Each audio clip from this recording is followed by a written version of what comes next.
पत्रकार तथा समाजसेवी उद्धारकर्मी सन्तोष देउजाले आफूले मेहनत र पसिनाले बनाएको घर ऋणको भारीले थेक्न नसकेपछि बेचेको भन्ने कुरा उनले सामाजिक सञ्जालबाट जनाउनु भएको छ।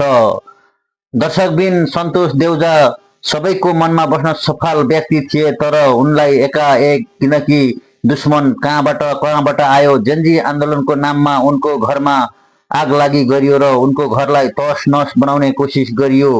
त्यस पछाडि सन्तोष देउजाको घर जीर्ण रूपमा थियो। त्यस पछाडि मर्मत गरेर उहाँले रातो रङ लाएर टलक्क टल्काइराख्नु भएको थियो, तर उनको मन भाँच्यो कि साँच्चीकै ऋण लाग्यो।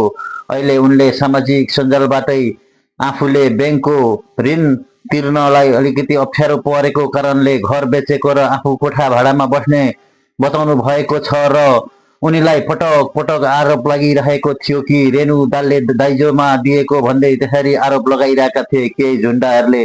यसरी आरोप लाउनु हुँदैन।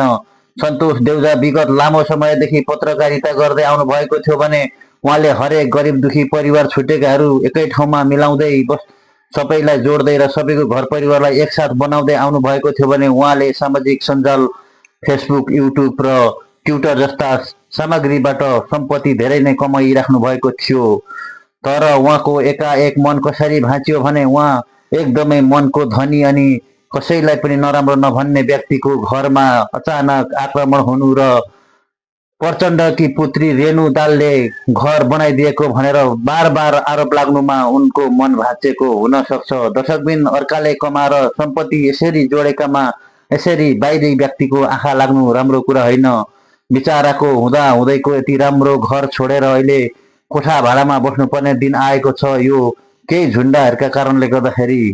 किनकि राजनीतिकमा एउटा आस्था राख्न सबैले पाइन्छ, किनकि उनीलाई माओवादीको एउटा लिडर भनेर चिनिन्छ, तर खास त्यस्तो पनि नहुन सक्छ। यदि उनी माओवादी नै हुन् भने पनि उनले कसैको घर भारी फाँड्दिएका थिएनन् भने कसैको परिवारमा हस्तक्षेप गरेका थिएनन्। पार्टी रोज्नु उनको कुनै गल्ती थिएन। राजनीतिक विचार राख्न पाइन्छ दर्शकबिन, तर यहाँनेरि साँच्चीकै भन्नुपर्दा जेन्जी आन्दोलनको दिन उनीमाथि धेरै नै ठुलो षड्यन्त्र भएको सामाजिक सञ्जाल मार्फत देखिन्छ।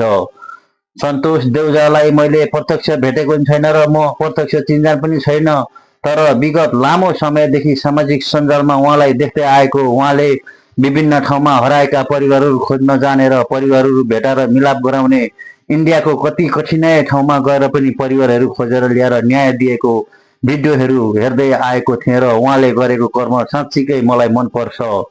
उनको व्यक्तिगत जीवनमा म जान चाहदिनँ, तर उनको सामाजिक सञ्जालमा उहाँले गरेको जति पनि कार्यहरू देखिन्थ्यो साँच्चीकै भन्नुपर्दा त्यो समाजका लागि एकदमै राम्रो योगदान र साँच्चीकै सामाजिक हिसाबले भन्नुपर्दा उद्धार गरिराख्नु भएको थियो। तर के गर्नु, उद्धार गर्ने र राम्रै गर्ने व्यक्तिमाथि यति धेरै नै दुश्मन हुँदा रहेछन्। साँच्चीकै भन्नुपर्दा अहिलेसम्म हामीले सामाजिक सञ्जालबाट हेर्दाखेरि सन्तोष देउजाले कसैको एउटा साँच्चीकै भन्नुपर्दा झिङ्गा पनि मारिदिनु भएको छैन। तर उहाँले भर्खरै बनाएर 1-2 वर्ष अगाडि बसोबास गर्दै गरेको नयाँ घरमाथि तोडफोड गर्नु अनि त्यस पछाडि षड्यन्त्र रचिनु र घरमा आगो लगाएर ती सबै तहस नहस पार्नु भनेको एकदम गम्भीर कुरा छ। यो कुरामा सरकारले पनि ध्यान दिनुपर्थ्यो, तर सरकारले पनि ध्यान खासै दिएको देखिएन। यस्तै तरिका हो भने दर्शकबिन पसिना बगाएर बनाएका सम्पत्तिहरूको सुरक्षा कसले गर्ने, भोलि तपाईँ हाम्रोमा नि पर्दैन भन्न सकिन्न।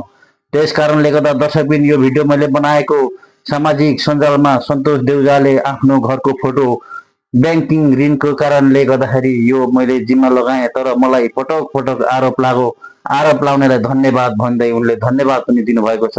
दर्शकबिन यो भनाइ तपाईँलाई कस्तो लाग्छ, जस्ताको तस्तै कमेन्ट गर्दै काजी रोडकास्ट युट्युब च्यानललाई सब्सक्राइब गरेर माया गरिदिनुहुन्छ भन्ने पुनः आशा गर्दै फेरि अर्को भिडियो लिएर आउने बाचाका साथ बिदा हुन्छु। हवस् त, नमस्ते।